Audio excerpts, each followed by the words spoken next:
Namaste. Today I am going to take you to the Ananthapura Lake Temple in Kasaragod. Yes, the Moolasthana, the original abode of the Sri Padmanabha Swamy Temple in Thiruvananthapuram. You would be surprised to hear that this was the Moolasthana as per Villamangalam Swamy. Yeah. Now, this is very close to Kasaragod railway station, about 14 kilometers on the Madhur road and about 56 kilometers from the Mangalapuram airport, that's Mangalore airport. So it's in the Kasaragod district. Let's go and see the Ananthapura Lake Temple. The temple is located in the middle of a huge lake. That's a beautiful miracle of this. And this lake supposed to be sprouted. There was no lake earlier. So let us go to that. The Ananthapura Lake Temple, built in the middle of a lake in the little village of Ananthapura, around 6 kilometers from the town of Kumbala in Manjeshwaram Taluk of Kasaragod district of northern Kerala, South India.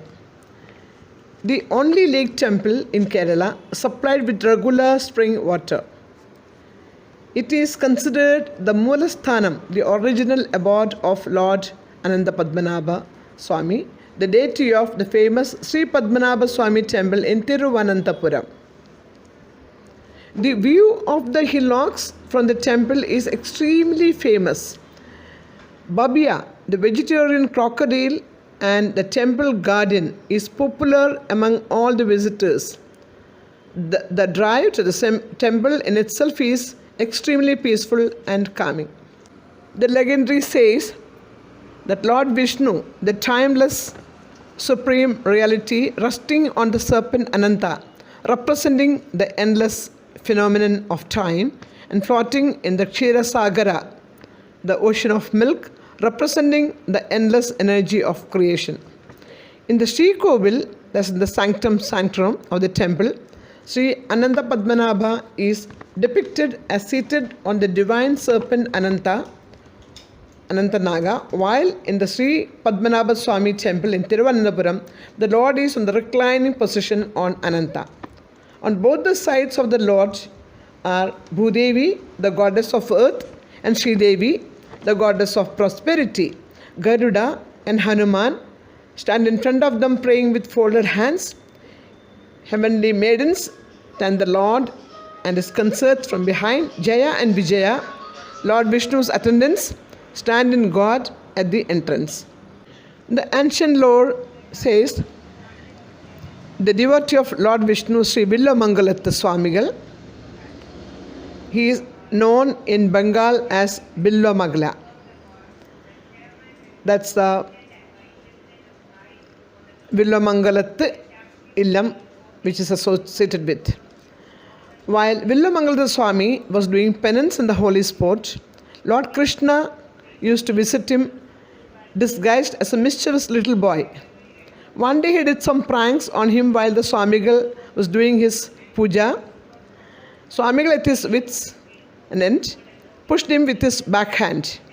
The Lord, transformed into a ball of divine aura, hastened through the cave. A divine voice echoed, "Now if you want to see me, come to Ananthapura." Then only Villamangalatha Swamigal realized that the boy was none other than his own Lord Sri Mahavishnu, Lord Sri Krishna. It is said that the sage also ran to the cave, and going to the passage that formed there, he reached the seashore, and from there he travelled southwards in search of Ananthapura. At last the sage reached a place which is the present location of Thiruvananthapuram, the capital of Kerala, where he had the vision of Lord Vishnu. It was at this holy spot eventually Sri Ananthapura Swamy temple of Thiruvananthapuram came up. On the northeast corner of the lake there is still a big cave with a small pit with a perennial presence of water in it, which is considered as a sacred tirtham. It is believed to be the cave where boy Krishna disappeared. This is also mentioned in the book by the Sri Padmanabha Swamy temple, written by Srimati Ashwati Tirunal Gauri Lakshmi Bai of the Travancore royal family. To this day, it is deemed inauspicious to push someone away with the back of the hand. It is said that the sage ran after the child but soon lost track of him. The sound of the bells on the anklets adorning those little feet and on the waistband guided him for some more time. Then they too stopped. The sage wandered from place to place but could not find the place Ananthapura. He moved from North Kerala to South Kerala in a ceaseless quest of the divine child. One evening, he was resting under a tree, physically and mentally weary and tired.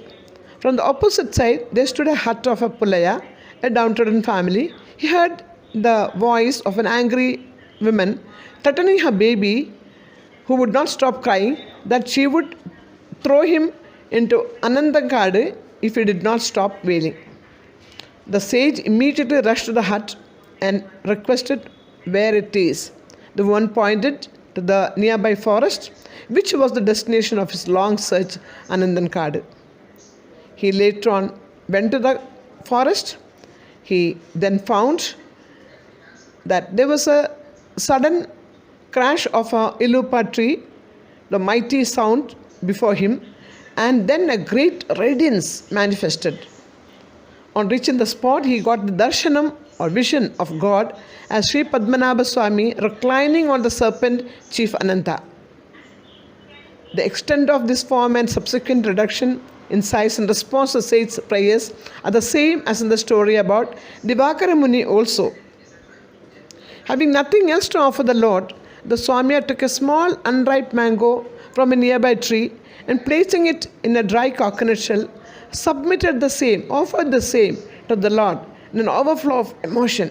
It was really very much, he couldn't explain, he couldn't understand how emotional he was. The offering of a salted mango in the coconut shell, which is reported to be the same one used by the Swami though now covered with gold and gem-studded, continues as an important daily nivedyam to this day. So this is the story, and please see the Ananthapura temple in the lake.